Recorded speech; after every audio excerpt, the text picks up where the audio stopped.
Olá, começa agora mais um Band Entrevista e o programa de hoje fala do lançamento desse livro que eu tenho aqui em mãos, Viver na Alegria do Senhor, a biografia do cardeal arcebispo Dom Raimundo Damasceno Assis.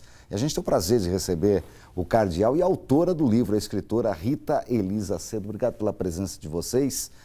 Dom Raimundo é muito conhecido na região metropolitana, pois foi arcebispo de Aparecida por 12 anos, hoje arcebispo emérito, esteve por 13 anos, na verdade, entre 2004 e 2016, uma época em que foi anfitrião de 2 papas que visitaram a capital mariana do país, Bento XVI e o Papa Francisco. Além disso, foi secretário-geral e presidente da CNBB, a Conferência Nacional dos Bispos do Brasil. Entre 2007 e 2011, também presidiu o Conselho Episcopal Latino-Americano, o ELAM. Tem uma história muito grande.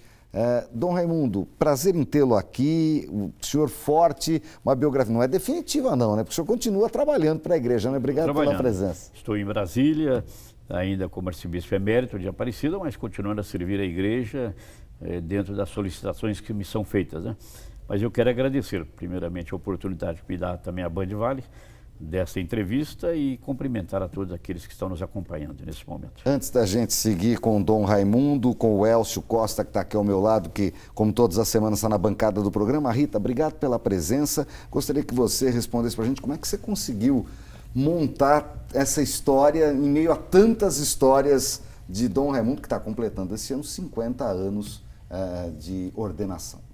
Eu agradeço a oportunidade de estar aqui e para falar sobre Dom Raimundo precisaria bem mais do que um livro tão denso como este, né? Como vocês mesmos disseram, é apenas uma síntese, pelo que é a vida dele, essa grandiosidade que ele tem, eu coloquei em 896 páginas, mas foi muito assim prazeroso, foi um aprendizado e eu estou assim muito feliz de ter colocado no papel um pouco da vida de Dom Raimundo. Elcio Costa, você como eu acompanhou esses 13 anos de Dom Raimundo em Aparecida, a gente pela imprensa do outro lado do balcão, atenção, né? Bom demais receber Dom Raimundo aqui hoje no programa.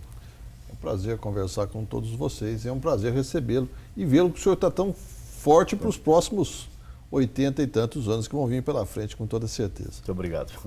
Eu queria começar a conversa pelo começo. Certo. Nós estamos falando de um livro que é a história da sua vida, em grande parte a sua obra à frente da igreja. Agora, desde quando o senhor decidiu ser padre? Eu pensei em ser padre desde o meu tempo de criança, quando eu ainda era coroinha, na paróquia de Nossa Senhora das Dores, na minha cidade, uma cidadezinha pequena, Capela Nova, e que hoje é município, naquela época era distrito de Carandaí, e ali no contato com a igreja, né, com o pároco, servindo no altar, participando das celebrações litúrgicas ali da paróquia, me despertou esse desejo de ser padre. Só que o caminho para ir para, digamos, o sacerdócio, ele começou com os maristas. Passou por lá naquela ocasião, por volta do ano de 1948, um irmão marista que visitou a minha escola, a minha sala de aula, e falou sobre os maristas, sobre o carisma dos maristas, que se dedicam na educação da juventude, da adolescência, e perguntou, depois de falar um pouco sobre a congregação, perguntou quem queria segui-lo. E eu levantei o braço, só eu, da sala de aula. Tinha 10 anos. O irmão não acreditou muito naquele meu gesto, mas de qualquer maneira, quando terminou lá a sua explanação, ele me disse, bom, você levantou o braço, eu vou buscar um outro menino numa outra cidade e vou passar aqui em Carandaí, onde era a estação ferroviária. Capela Nova não havia linha férrea. E se você estiver na estação, em Carandaí, eu pego e levo para o juvenato dos irmãos maristas no estado do Rio de Janeiro, mas sem compromisso. E eu, então, realmente tomei uma decisão muito firme aos 10 anos, de tal maneira que meus pais não sabiam como proceder diante dessa minha decisão tão firme, de seguir o irmão marista.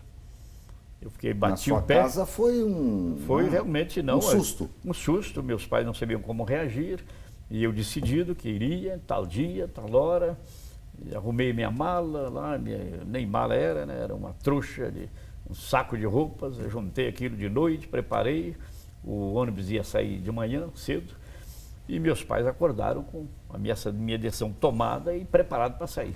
E aí começou... Aí meu pai, sem saber o que fazer, a minha mãe, falaram com o dono do ônibus, né? Naquela época se chamava jardineira, né?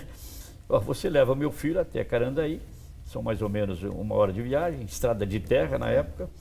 Você leva até Carandaí, leva-o até a estação ferroviária, por volta das 2 horas da tarde, deve passar o irmão marista, e caso o irmão passe na estação, esteja lá, você entrega meu filho.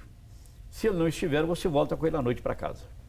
E assim começou a minha caminhada, digamos, vocacional. A jardineira voltou sozinha? A jardineira voltou sem eu. Sem Ele você. voltou com outros passageiros, mas eu fui para os maristas. E justamente no período de formação dos maristas, é que eu fui discernindo a diferença entre ser irmão e ser padre. Naquela época todos usavam batina. Então, para uma criança de 10 anos, a diferença entre um irmão educador, voltado para a educação, e um sacerdote, a gente não fazia essa distinção muito clara, entende? De certo modo, para mim o irmão era padre como o meu vigário, como o meu pároco. Mas depois de terminar o ensino fundamental, eu percebi que eles não celebravam missa, não administravam os sacramentos, e aquilo veio em mim o desejo de buscar o caminho do sacerdócio.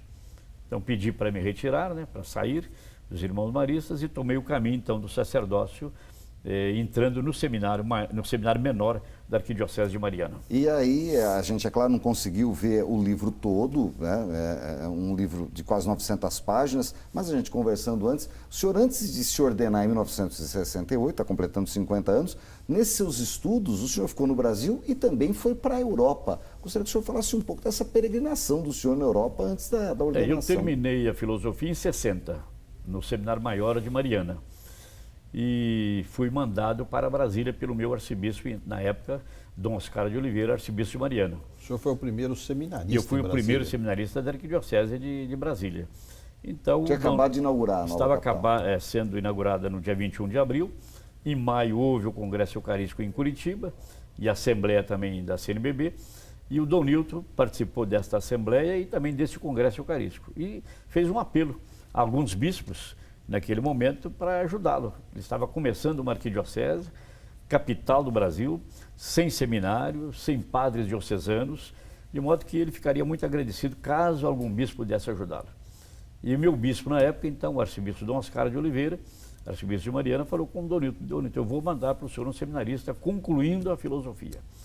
E quando chegou de volta a Mariana, então chamou o reitor do Seminário Maior e disse ao reitor, padre Cornélio na época, eu prometi um seminarista para o arcebispo de Brasília, concluindo a filosofia, de modo que vocês vejam quem poderá ir. E logo em seguida o reitor me chamou, dizendo que foi uma decisão dos diretores do seminário, de que eu que deveria ir da minha turma para a Arquidiocese de Brasília. Começou a sua vida Aí em Brasília. começou a minha vida em Brasília em 60 ainda. Peguei aquele período ali do Jânio Quadros, período curto, né, de 6 meses, e fui a Brasília para conhecer o arcebispo, conhecer a Arquidiocese e preparar a documentação para viajar para a Europa. O senhor foi para a Europa em que ano? Fui para a Europa em 61. E lá ficou por quanto tempo? Lá eu fiquei até final de 67. A gente vai contar essa história já já, depois do intervalo. A gente vai para a primeira parada aqui do Band de Entrevista. Não sai daí que a gente volta em instantes.